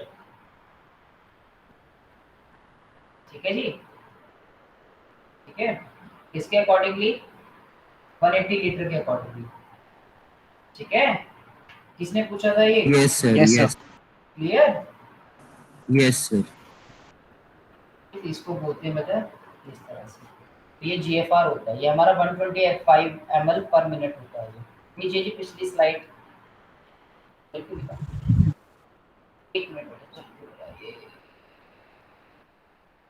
देख लो जी पिछली स्लाइड। सर ये यूरिन बाद में जो कलेक्टिंग डक्ट में हो जाता है कलेक्ट। हाँ बेटा, करेक्टिंग डक्ट में मैं बता रहा हूँ बेटा, अभी आगे अभी चल रहा हूँ ना आगे, अभी देखो लिखा हुआ मिलेगा आपके सारा, ठीक है। ओके। चलिए, तो कलेक्टिंग डक्ट तो ये सारे नेफ्रॉन में कॉमन होती है ना? हाँ बेटा देखो बेटा, सबसे पहले हमने क्या पढ़ा था, सब लोग मेरे साथ आ जाओ। ग्लोमेरुलर फिल्ट्रेशन बोला था बच्चों। Glomerular Yes, sir. फिल्ट्रेशन मतलब nitrogenous waste, glucose, water, amino acid and filter from the blood into the Bowman's capsule of the Bowman's capsule. Number 1। बेटा उसके सर बाद ग्लोमेरुलर फिल्ट्रेशन को अल्ट्रा फिल्ट्रेशन भी कहते अल्ट्रा फिल्ट्रेशन भी बोलते हैं, बिल्कुल। इसको हम अल्ट्रा फिल्ट्रेशन का भी नाम देते हैं। चलो आगे। हैं। Yes yes sir. Ultra filtration. Next जो हम इसमें बात करते हैं, उसके बाद ट्यूबुलर रीअब्जॉर्प्शन। जितने भी जो यूजफुल सब्सटेंसेस होते हैं फ्रॉम द फिल्ट्रेट, वो रीअब्जॉर्ब हो जाते हैं back by capillary surrounding in the. उसके बाद सिक्रीशन की प्रोसेस होती है। सिक्रीशन में urea, extra water, salts are secreted into the tubule which open up into the collecting duct and then into the ureter। और ureter से कहाँ जाएगा बता दो जल्दी से सब लोग? ब्लैडर में, ठीक है, ब्लैडर के अंदर। बच्चों ये जो प्रोसेसिंग होती है कि एक्टिव और पैसिव दोनों होती है, ध्यान रखिएगा। एक्टिव एंड पैसिव जो है वो दोनों ही तरह से हमें देखने को मिलती है। जो एक्टिव की अगर मैं बात करूं तो ट्रांसपोर्ट आपने मैकेनिज्म पढ़ा है ना, तो यहाँ पे सेल्स होती हैं जिसको हम ट्यूब्यूल्स के अंदर सेल्स होती हैं जिसको हम ट्यूब्यूलर एपिथेलियम का नाम देते हैं। ट्यूब्यूलर एपिथेलियम सेल्स जो है वो अपना रोल प्ले करती हैं ट्यूब्यूल्स की जब हम बात करते हैं। ट्यूब्यूलर एपिथेलियम सेल्स जो डिफरेंट सेगमेंट्स में होती है नेफ्रॉन के, वो परफॉर्म करती है this is by the active और बाय द पैसिव, या तो एक्टिव ट्रांसपोर्ट करेंगे या फिर वो पैसिव ट्रांसपोर्ट करेंगे, ठीक है। तो ये मैकेनिज्म होता है। फॉर एग्जांपल जैसे ग्लूकोज हो गया और अमाइनो एसिड्स हो गए, वो एक्टिवली रीअब्सॉर्ब्स होते हैं। रीअब्सॉर्प्शन की प्रोसेस आप कर रहे हो ना, समझ रहे हो ना, तो ये इस तरह से होता है कि ट्यूबुलर रीअब्सॉर्प्शन जो होता है वो यहाँ पे ट्यूबुलर एपिथेलियम की वजह से होता है। एक्टिव में कौन कौन से सब्सटेंस रीअब्सॉर्ब होते हैं एक्टिवली, जैसे कि मैंने बोला आपको glucose, amino acids, sodium etcetera, elements की बात बता रहा था ना मैं। ये फिल्टर्ड होते हैं, रीअब्सॉर्ब होते हैं एक्टिवली। जबकि जो आपके नाइट्रोजनस वेस्ट होते हैं, जबकि जो नाइट्रोजनस वेस्ट होते हैं, ये नाइट्रोजनस वेस्ट कैसे जाते हैं, पैसिव ट्रांसपोर्ट, जितने भी जो एब्जॉर्ब होते हैं passive transport. Reabsorption of water भी अगर होता है पैसिव, ध्यान रखिएगा। रीअब्सॉर्प्शन ऑफ वाटर भी इसी के थ्रू होता है।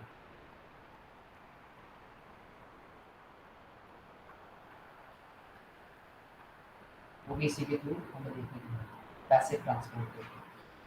तो ये कुछ इस तरह से जो मैकेनिज्म है बच्चों वो हमें देखने को मिलता है।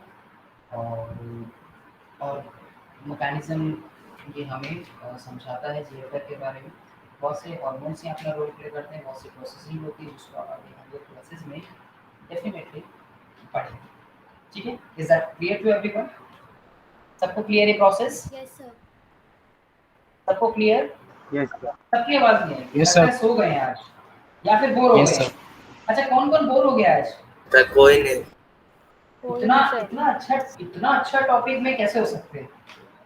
इतनी इम्पोर्टेंट प्रोसेस सर है। टॉपिक में सब आज घुस गए ज्यादा। आज ज्यादा एक्टिव हो गए। अच्छा, मैंने आप लोगों के लिए इस प्रोसेस को समझाने के लिए हीमोडायलिसिस के एक वीडियो निकाली है बच्चों। Yes sir. हम लोग एक वीडियो देखेंगे हीमोडायलिसिस की। बच्चों, आसान शब्दों में अगर मैं आपको कहूँ तो आर्टिफिशियल किडनी। आप सभी ने एक प्रोसेस सुनी होगी बच्चों जिसको हम डायलिसिस बोलते हैं। यस सर, यस सर, सुनिए। डायलिसिस। बच्चों, भारत में Yes. काफी सारे पेशेंट जो हैं वो डायलिसिस के होते हैं। क्या है यस सर। डायलिसिस? एक वो प्रोसेस है बच्चों जब हमारी किडनीज अपना फंक्शन रिवर्स कर देती है या फेल हो स्टॉप जाती कर है। देती है। Artificial filtration. तो बच्चों, हमें आर्टिफिशियली बिल्कुल ब्लड को फिल्टर कराना पड़ता है।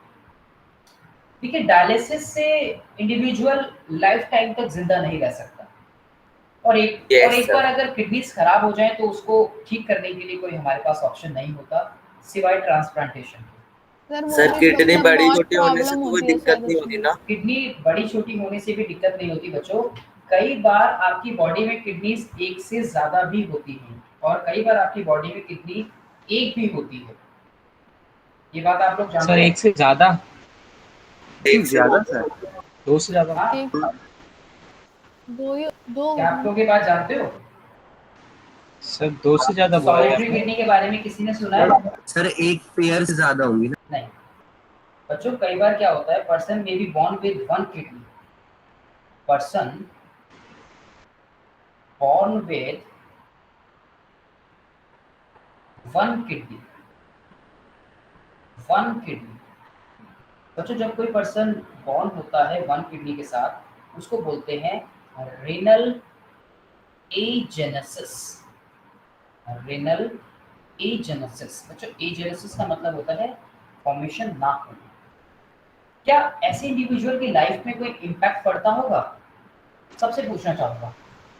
सर पड़ता है। Yes sir. सर बहुत और कोई? मेडिसिन्स लेनी पड़ती है। यस सर, पड़ता है। ये Yes, सर sir. क्योंकि उसमें नेफ्रॉन्स का नंबर एकदम से हाफ हो गया तो फिल्टरिंग यूनिट का सर कैपेसिटी फिल्टर करने में बहुत प्रॉब्लम होगी। फिल्ट्रेशन में टाइम लगेगा, उसकी एफिशिएंसी। अब मैं आपको बताता हूँ। सर वाटर इनटेक भी बहुत ज्यादा करना पड़ता है। बच्चों, ऐसा जरूरी नहीं है कि उसकी बॉडी पे कोई फर्क पड़े। मेरी खुद की कजन सिस्टर जिनकी एज 40 अराउंड होगी, मेरे रियल कजन सिस्टर हैं, उनकी एज 40 अराउंड होगी, और उनका जो बेटा है वो आप ही की तरह एक तो 10th क्लास में है और एक छोटी बेटी है जो 7th स्टैंडर्ड में है। उनको 1 साल 1.5 साल पहले पता लगा किसी अल्ट्रासाउंड के थ्रू, कोई टेस्ट कराने गए थे वो, कि उनकी बॉडी में एक ही किडनी है।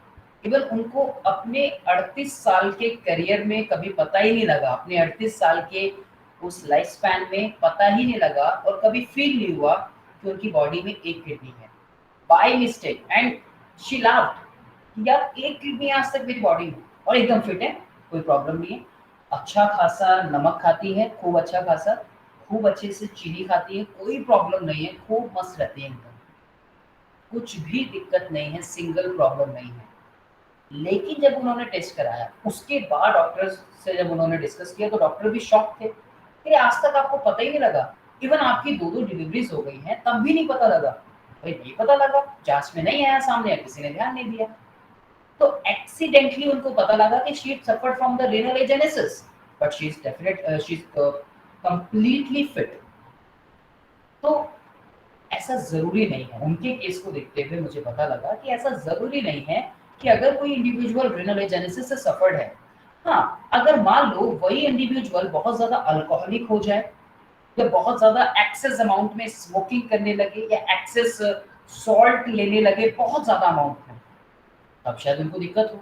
हाँ, डॉक्टर ने उनको प्रिकॉशंस लेने के लिए जरूर बोला कि आप बहुत ज्यादा एक्सेस सॉल्ट ना लें, बहुत ज्यादा एक्सेस प्रोटीन्स ना लें, ऐसा उन्होंने कहा, क्योंकि प्रोटीन्स का ज्यादा डाइजेस्ट बॉडी के अंदर इंटेक करना भी ठीक नहीं होता। इवन जो डायलिसिस पेशेंट होते हैं उनको भी बहुत लिमिटेड अमाउंट में सॉल्ट वगैरह इंटेक करने के लिए, प्रोटीन्स इंटेक करने के लिए बोला जाता है।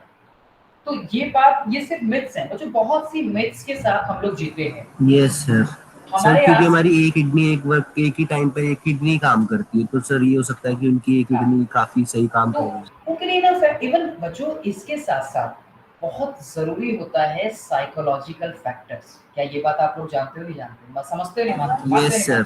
Yes yes sir. Sir, psychological factors बहुत इंपॉर्टेंट रोल प्ले करते हैं हमारी लाइफ में। हम अगर सोच लेना कि हमें ये करना है तो डेफिनेटली हम कर सकते हैं, और हम पहले ही सोच लेना कि यार ये कैसे होगा, यार ये तो हो ही नहीं पाएगा, अरे यार 100 आउट ऑफ 100 यार कैसे आएंगे, अरे क्यों नहीं आ सकते यार, ह्यूमंस के ही 100 आउट ऑफ 100 आते हैं। आप जो चीज सोच लें वो जरूर कर सकते हैं। और अगर आप ब्रेन को बोल देना कि नेगेटिव होगा यार ये काम ये ऐसे हो, तो ब्रेन आपको उसी डायरेक्शन में लेके जाने लगेगा। तो मतलब ये भी एक कंडीशन होती है जिसको हम रेनल एजेनेसिस का नाम देते हैं। Person may be born with 1 kidney. कई बार ऐसा होता है कि जिनके पास 2 किडनीज होती हैं बट ओनली 1 फंक्शनल। 2 किडनीज तो हैं, अगर 2 किडनीज हैं, मान लीजिए ऐसा भी होता है 2 किडनीज हैं, यहाँ तो है ही एक, यहाँ तो प्रेजेंट ही एक है, लेकिन कई बार ऐसा भी होता है 2 है और 2 में से 1 फंक्शनल है, 1 फंक्शनल, ऐसा भी होता है बच्चों, जिसको हम बोलते हैं रीनल डिसलेसिया। रीनल डिसलेसिया, रीनल डिसलेसिया ऐसी कंडीशन है और ये बाय बर्थ है। ये ऑर्गेनोजेनेसिस जब हो रहा होता है ना, ये वो कंडीशन है बच्चों कि ऑर्गेनोजेनेसिस के टाइम पे रीनल का फॉर्मेशन ही एक हुआ। तो ये सारी चीजें हमें देखने को मिलते हैं रीनल। सर ये जेनेटिक्स पे भी होता है ना? ऐसा जरूरी नहीं है, ऐसा जरूरी नहीं है, ठीक है, कि मदर के पास 1 किडनी है तो उनके यंग वन के पास भी एक ही होगी। तो अगर मैं अपने घर का केस सम बताऊं, केसेस के लिए ऐसा नहीं है, जरूरी नहीं है, ऐसा मुझे नहीं लगता, मुझे ऐसा नहीं लगता।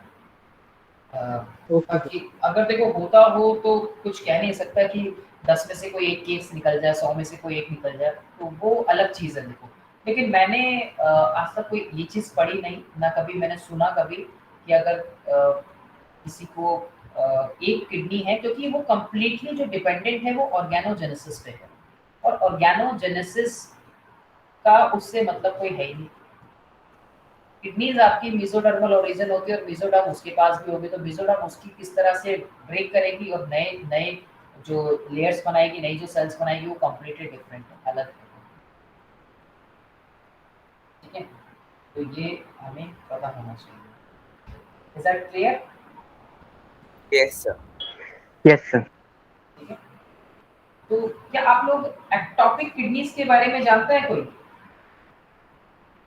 सर क्या? Ectopic kidney, ectopic kidney, ectopic kidney, ectopic kidney का मतलब होता है कि किडनी का अपनी लोकेशन पे ना होना। जो अभी आपने लोकेशन पढ़ी थी ना शुरुआत में, वो ना होना, उसको बोलते हैं एक्टोपिक किडनी। सर ये सी में,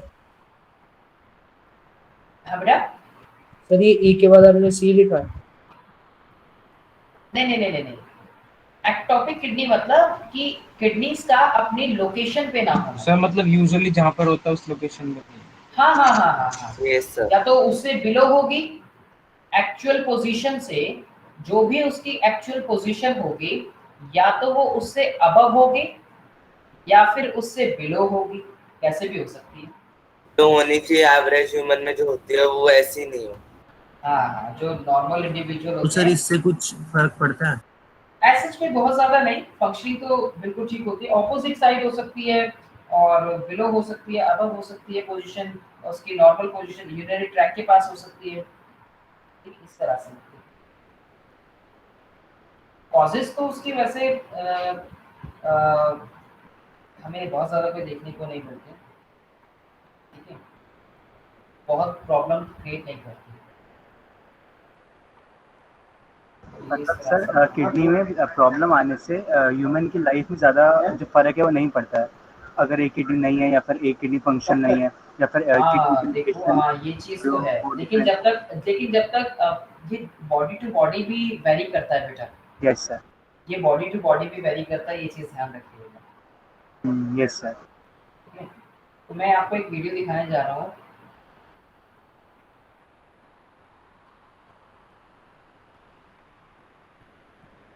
एक मिनट, मैं आपको वो वीडियो दिखाने जा रहा हूँ।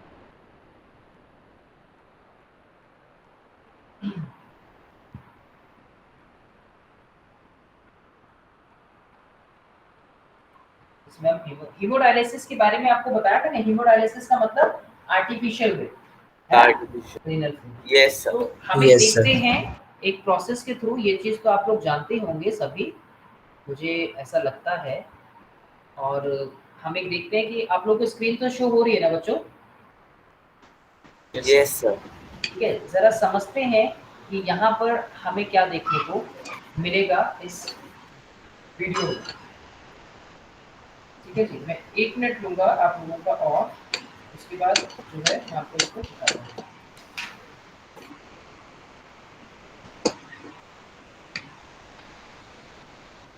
क्या आप सबको मेरी वॉइस आ रही है? ये सर आपकी वॉइस आ रही है। Yes sir. यस सर, पर सर वीडियो की वॉइस नहीं आ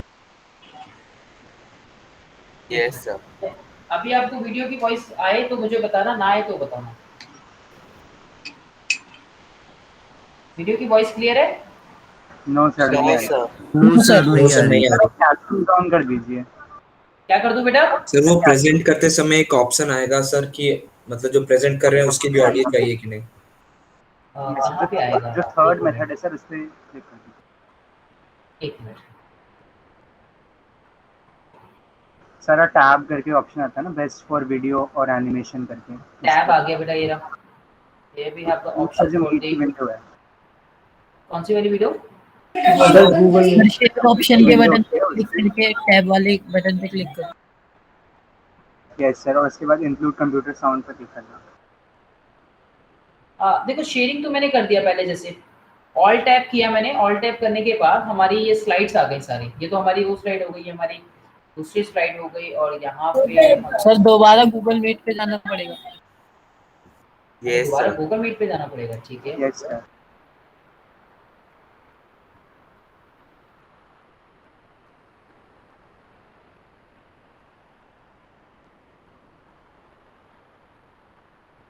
ये गूगल मीट पे ही एक्चुअली शो करता है। एक मिनट।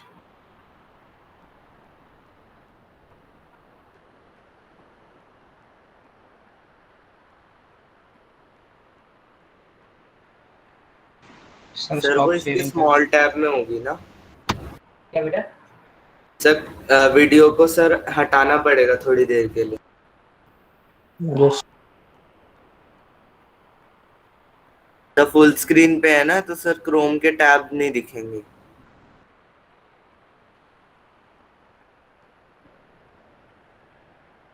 सर गूगल क्रोम पे वीडियो का फुल स्क्रीन हटा दीजिए सर, फिर ऊपर दिख जाएगा गूगल मीट ऑप्शन पे।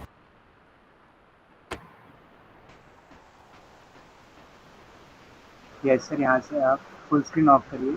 ये सब फुल स्क्रीन ऑफ कर दीजिए कर दिया। सर उसके बाद सर, जो ऊपर सेकंड आ टैब गया। ये रहा हमारा गूगल मीट का ऑप्शन।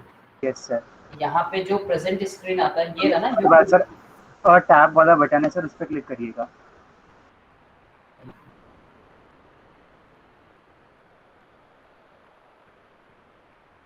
ये सर स्टॉप प्रेजेंटिंग करना पड़ेगा पहले, उसके बाद करना पड़ेगा ना? Yes sir. ठीक है, स्टॉप हो गया।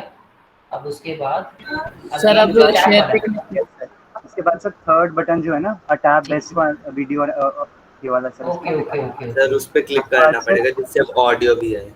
उसके बाद सर जो शेयर ऑडियो वाला हाँ, बटन है सर, आ वहाँ गया, शेयर ऑडियो आ गया। ओके सर, आ गया आ गया आ गया। ये सर वहाँ पे टिक करना है। उसके बाद जो हमें जो टैब चाहिए वहाँ पे पहुँच जाएंगे। उस पे अब टिक देखना करना। आपको। अब मुझे बताना कि आप लोगों को वॉइस आ रही नहीं होगी। are artificially removed from yes the sir, आ blood रही है। यस सर आ रही है। आ to रही है। यस compensate सर, अब for वॉइस the क्लियर है, आ presence रही है। of an abnormally अब जरा functioning सब लोग ध्यान kidney. से सुनते हैं। In a healthy kidney, waste products, excess fluids, and electrolytes such as sodium and potassium are removed from the body. आपको वीडियो दिख रही है? Yes Dialysis. No sir. Dialysis is a नहीं दिख रही? process through which sir waste दिख रही है। products दिख रही are है, सर, दिख artificially रही है। removed देखिए जरा from the blood ध्यान से सुनिए सब to लोग। compensate for the presence of an abnormally functioning kidney. In a healthy kidney, waste products, excess fluids, and electrolytes such as sodium and potassium are removed from the body in the form of urine. In the case of kidney disease, the loss of kidney function results in the increased accumulation of excess waste, toxins, or fluid in the body, thereby causing other complications such as hypertension, heart failure, pulmonary edema, metabolic acidosis, and hyperkalemia. Dialysis is performed in the following situations. 1. Acute kidney failure. Or 2. To remove drugs or poisons from the body. Dialysis could be of two types. 1. Hemodialysis. 2. Peritoneal dialysis. Hemodialysis. This is done with the aid of a dialyzer, which is a machine present outside the body, which removes the toxic substances from the blood.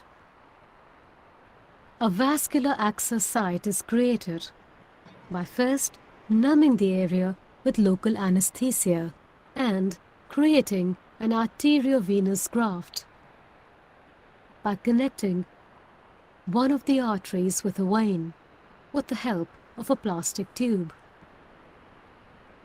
or an arteriovenous fistula by directly connecting one of the arteries with a vein. Once the graft or fistula has healed, hemodialysis could be performed for the patient. At the start of the process, 2 needles are inserted into the fistula or graft, allowing a circuit to be set up with the dialyzer. Blood flows out of the body into the dialyzer, which consists of filtering fibers that remove waste products and excess fluid from the blood, and a dialysate which acts as an absorbent solution for undesirable substances in the blood. Blood purified in this manner is returned to the body through the tubing into the second needle at the access site. When the hemodialysis session is complete, the needles and tubing are removed and the patient is allowed to return home. Peritoneal dialysis is done using the peritoneal lining of the abdomen without the external removal of blood from the body. A soft catheter is first inserted into the abdomen near the belly button, creating a port through which the dialysate can enter or leave the abdomen. Each session of the peritoneal dialysis is known as an exchange. The abdominal cavity is first filled with the dialysate using the catheter for a period of time determined by the doctor. Through the peritoneal membrane, waste products and excess fluid are continuously drawn out of the blood into the dialysate, which ultimately drains into a disposable collection bag during the exchange.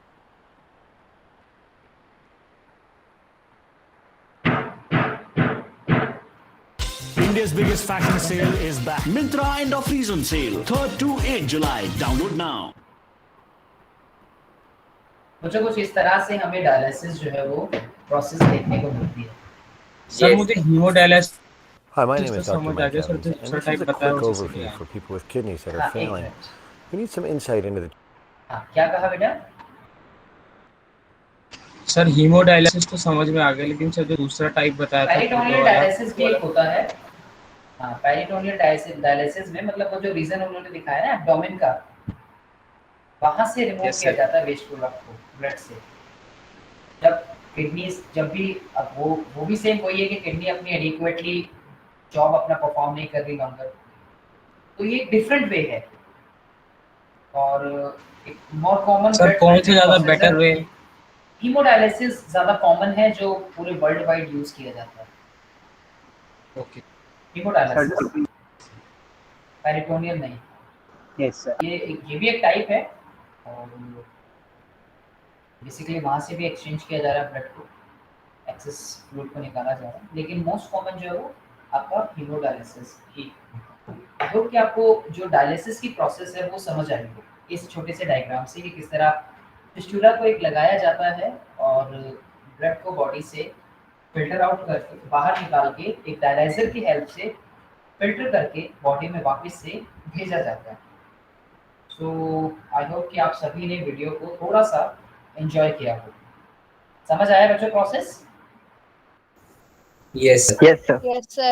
Yes बच्चों kidneys ये dialysis की process बहुत खराब process है। जब किसी individual कोई dialysis पे जाता है ना, अनफॉर्चुनेटली डॉक्टर्स जो होते हैं डाइट इस तरह से चेंज कर देते हैं कि जैसे मान लो डिपेंड करता है कि किडनी कितने परसेंट तक फेल है, 90%, 80%, 75%, 95%, इट डिपेंड्स। सर आप कौन सी विंडो शेयर करें? अभी आपको दिख नहीं रही क्या? सर वीडियो वाली यूट्यूब वाली को दिख रही है। अरे सर आपको स्टॉप प्रेजेंटिंग करके दोबारा करना पड़ेगा। अच्छा, मुझे वापस से जाना पड़ेगा ना, एक मिनट। ये सिर्फ एक टैब को शो करता है क्रोम वगैरह के। ठीक है, मुझे क्या करना होगा? वापस से मीट पे जाना होगा। यस सर, स्टॉप प्रेजेंटिंग करके जो फर्स्ट वाला ऑप्शन होता है योर एंटायर स्क्रीन या फिर सर सेकंड ऑप्शन विंडो वाला, सर वहां पे आपको क्लिक करना है।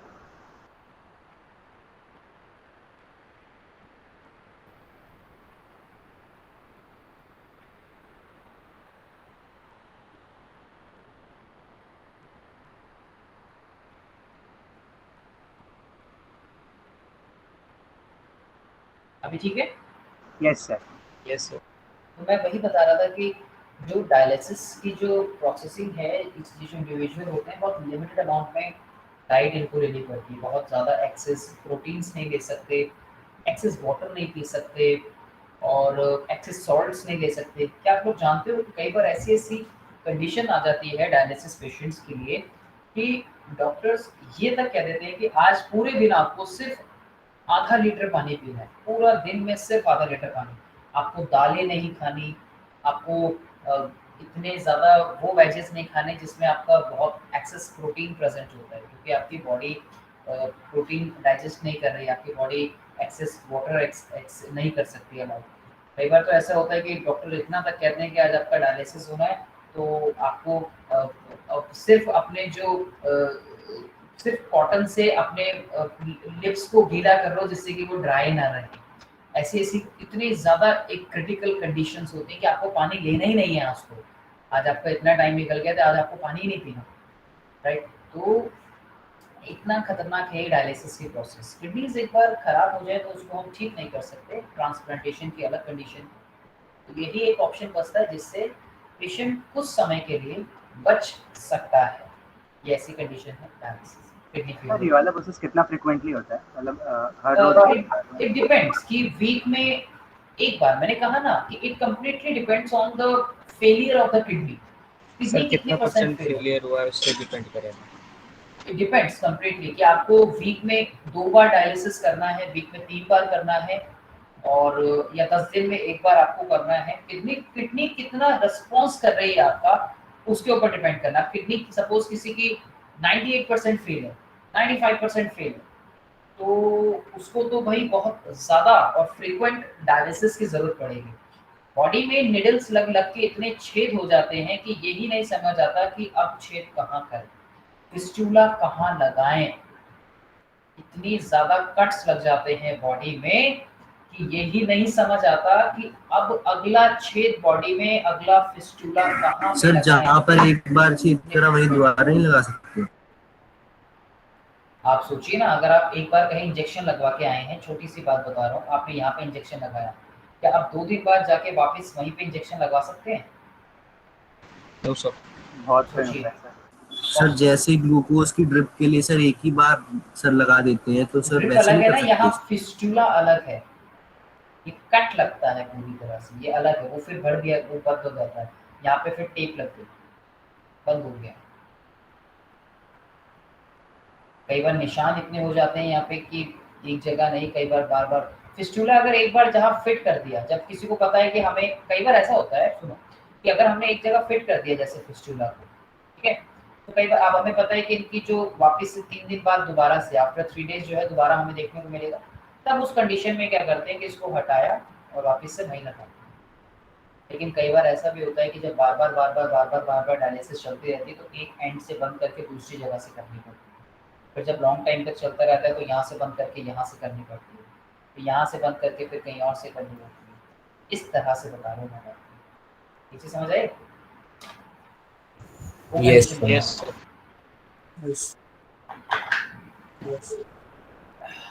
तो other excretory organ, skin largest organ yes है, नहीं है? यस सर, लार्जेस्ट कैसा है? Largest organ, ectoderm in origin, ectodermal in origin, और ये भी एज अ वेस्ट प्रोडक्ट निकालने में अपना रोल प्ले करता है। प्राइमरी फंक्शन क्या है? प्रोटेक्ट करना डिफरेंट ऑर्गन को। सबसे पहला एक होता है प्राइमरी फंक्शन। तो प्राइमरी फंक्शन को अगर हम इसका देखें तो प्राइमरी फंक्शन ये अपना रोल प्ले करता है किसमें? Protection of protect different organ, protection to the organs, उनको प्रोटेक्शन देने में अपना रोल प्ले करता है। तो ये जो एलिमिनेट करता है बॉडी से, जैसे कि स्वेटिंग जो होती है उसके साथ साथ सोडियम क्लोराइड भी बाहर बॉडी से निकलता है, कुछ अमाउंट ऑफ यूरिया भी होता है ना, यूरिया, NaCl एक्सेट्रा, इनको बॉडी से रिमूव करने का अपना रोल प्ले करना है। ठीक है, आप बोलो बेटा। सर वो किडनी फेलियर के मतलब रीजंस क्या क्या हो सकते हैं? कौन से? सर किडनी फेलियर के मतलब ताकि अगर मतलब कोई हम मान वो लो कि करवा बहुत कोई लॉन्ग टर्म हाइपरटेंशन इस बीमारियों से सफर्ड है, अगर हाइपरटेंशन हो गया, हाई बीपी हो गया। हाइपरटेंशन जो होता है वो किडनीज पे ही वाइटल ऑर्गन्स अपना इम्पैक्ट डालता है। कोई बहुत ज़्यादा एक्सेसिव सॉल्ट लेता है, कोई बहुत ज़्यादा धूम्रपान करता है, कोई बहुत ज़्यादा अल्कोहलिक है और डायबिटिक है, तब भी उनकी किडनीज पे इम्पैक्ट पड़ सकता है। ओके मतलब सर जिनकी किडनी फेल हुई होती है वो यूरिनेट कर ही नहीं पाते हैं क्योंकि उनकी किडनी काम ही नहीं करती। उसके बाद लंग्स आपका रिमूव करते हैं कैसे section endo and mesodermal in origin, mesodermal in origin.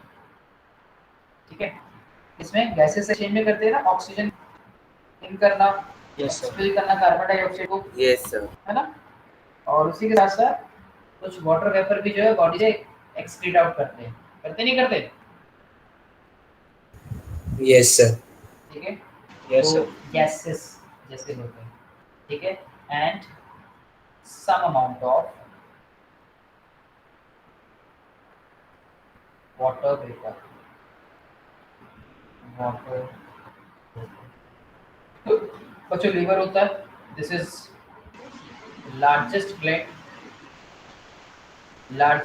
Of the body in our human body. In a human body. कैसे होता है ये? एंडोडर्मल होता है ओरिजिन, एंडोडर्मल इन ओरिजिन देखने को मिलता है ये एक बात। दूसरी बात, तो ये लीवर जो होता है ये एलिमिनेट करता है एक्सेस फैट को। सर कोलेस्ट्रॉल हो गया जैसे। हाँ गुड, एलिमिनेट एक्सेस फैट, ठीक है। एंड जैसे हम कोलेस्ट्रॉल भी कर सकते हैं, कोलेस्ट्रॉल हो गया हमको, दैट इज एसेंशियल, इसको रिमूव करना एक हेल्दी बॉडी के लिए बहुत ज़रूरी है। इसको गुड बैड कोलेस्ट्रॉल को रिमूव करना, स्पेशली जो भी बैड कोलेस्ट्रॉल बनता है उसको रिमूव करना।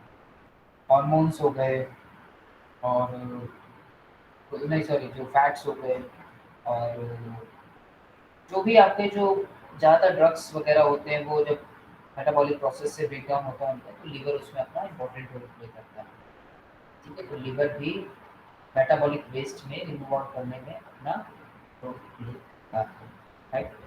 क्या एक्सक्रीशन प्लांट्स में होता है? यस सर होता है। यस सर होता है। बहुत छोटा सा टॉपिक है आपकी बॉडी में, बॉडी कह रहा हूँ आपकी बुक में 100 ग्राम का टॉपिक है बिल्कुल। तो ऑक्सीजन जैसे ऐसा वेस्ट प्रोडक्ट माना जाता है बच्चों। वाटर वेपर्स होते हैं, आपने रेजिन्स देखे होंगे, गम्स देखे होंगे, प्लांट्स में देखा है ना गम्स वगैरह, इस तरह की स्ट्रक्चर यस सर। देखते हैं प्लांट्स में बच्चों। ये सभी वो प्लांट्स हैं जो प्लांट के एक्सक्रीटरी प्रोडक्ट हैं, ये सभी प्लांट्स के एक्सक्रीटरी प्रोडक्ट्स हैं, ये सभी प्लांट्स के एक्सक्रीटरी प्रोडक्ट्स हैं, आपने देखा होगा इन सभी को। तो प्लांट्स में एक्सक्रीशन जो होता है, ऑक्सीजन हो गया, कार्बन डाइऑक्साइड हो गया बच्चों, that is diffused through the stomata, excess water is removed by the transpiration. Plants can even lose some of their old parts like old leaves, bark of trees and other waste like resin, जो अभी आपको गमी substance gums दिखाए, white substance जो latex resin से निकलता है, old xylem cells हो गई which can also be lost by the plants। ये सभी जो है प्लांट्स के वेस्ट प्रोडक्ट होते हैं। Plant also secrete some waste substances like into the soil around them। soil पे भी कुछ waste substances को जो है वो रिलीज आउट करते हैं। बहुत छोटा सा टॉपिक है ये आ जाता है। अगर 1 मार्क में कोई क्वेश्चन इसमें पूछा जाता है आपकी सीबीएसई में, तो आप ये इनके नाम लिख सकते हैं किसी 1 मार्क में पूछ लेते हैं। बहुत छोटा सा टॉपिक है सर। हाँ जी बोलो। सर जो बार्क होता है, मतलब सर जो ट्री है वो जैसे उसके में अंदर भी बहुत सारे प्रोडक्ट्स होते होंगे जिनको वो क्रिएट करना चाहता है, उसको सर बार्क में भी मतलब स्टोर टाइप का कुछ करता है क्या? हाँ करता है ना, और जब वो फिल हो जाता है तो उसको बॉडी उससे बाहर निकाल देता है। तो ये गमी सब्सटेंस होते हैं। गम्स तो देखी है ना आपने, तभी तो इतने टायर्स और रबर्स बनाई जाती है। वेस्ट ही तो है वो, वेस्ट उसी से बनता है। यस सो बच्चों फाइनल दिखा दीजिए। हाँ बेटा बोलो, ये लो हाँ देखो। तो बच्चों फाइनली हमने अपनी बुक का एक सबसे लेंथी चैप्टर को कंप्लीट किया है। तो एक सर हाँ सर अगला कौन सा दिन पढ़ेंगे? अगला चैप्टर देखते हैं बेटा अकॉर्डिंग टू द सिलेबस कौन सा हमें पढ़ना है, रिप्रोडक्शन पढ़ना है या फिर कंट्रोल एंड कोऑर्डिनेशन पढ़ेंगे। देखते हैं आप लोग के स्कूल में लाइफ प्रोसेस के बाद रिप्रोडक्शन हुआ है या कोऑर्डिनेशन हुआ है? Sir coordination. सर कोऑर्डिनेशन तो मेरे स्कूल में तो आज ही खत्म हुआ है ये भी। ठीक है फिर कोऑर्डिनेशन ले लेंगे, उसके अकॉर्डिंगली चलते हैं। ठीक है, आई होप कि मैंने आप लोगों की इस चैप्टर में कुछ चीजें सिखाने में हेल्प की हो थोड़ी बहुत। और इससे भी बड़ा चैप्टर है वो कोऑर्डिनेशन। हाँ लेंदी है बेटा वो भी, इससे बड़ा नहीं है, ये सबसे बड़ा है। सर ये तो पूरे साइंस में सबसे बड़ा है 10th में। ये सबसे बड़ा चैप्टर है। Yes sir. सर ये पूरा आ भी नहीं रहा है हमारे पीटीओ में। लेकिन बाद में तो आएगा ही पूरा बेटा। ये इसमें से कुछ अगर बाय चांस अगर कोई सिलेबस डिलीटेड भी होता है ना तो इसमें से कुछ भी डिलीट नहीं होगा। ये सर इतना कोरोना इम्पोर्टेंट के कारण डिलीट कर देते हैं सर, फिर भी एग्जाम करते। पूरे नहीं होते बेटा। ये डिलीट नहीं होंगे, इसमें से तब भी डिलीट नहीं होगा कुछ भी। सर हम तो फिर भी पढ़ेंगे ना। बिल्कुल, हमें तो फिर भी पढ़ना है। Yes sir. चलिए तो बच्चा लोग आज के लिए इतना ही। अब टेस्ट में कंप्लीट आएगा। बिल्कुल ओके सर। तो बच्चा लोग आज के लिए इतना ही। अब मिलते हैं आपसे नेक्स्ट क्लास में। तो अभी के लिए ta ta, okay sir. Bye bye, good evening sir. Stay safe, stay Thank you, sir. Good evening. Bye, good sir. Evening Shivansh, Krish, Arnav, good evening Manas, good evening take sir. Care everyone, take care. Sir मुझे मनोज, हाँ किसी का doubt है कोई? Yes sir. Sir जो हम kidney failure की बात करते हैं सर, मतलब उस टाइम पे वो जो पर्सन है वो यूरिनेट कर ही नहीं पाता है, और भी सर उसके जो वेस्ट प्रोडक्ट है वो बाहर से बॉडी के मतलब जा नहीं पाता है ना बाहर, हाँ बेटा, हाँ तो इसलिए वो करते हैं। Okay sir. हाँ वेस्ट को रिमूव करने के लिए डायलिसिस की जाती है, बनाने के लिए। Okay sir, thank you. Good evening sir. Good evening. Good evening sir. Good evening.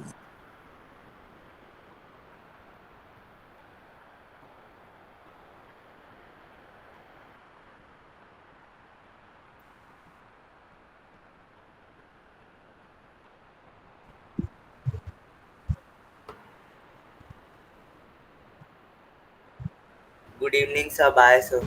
Bye बेटा, बाय। Good evening sir.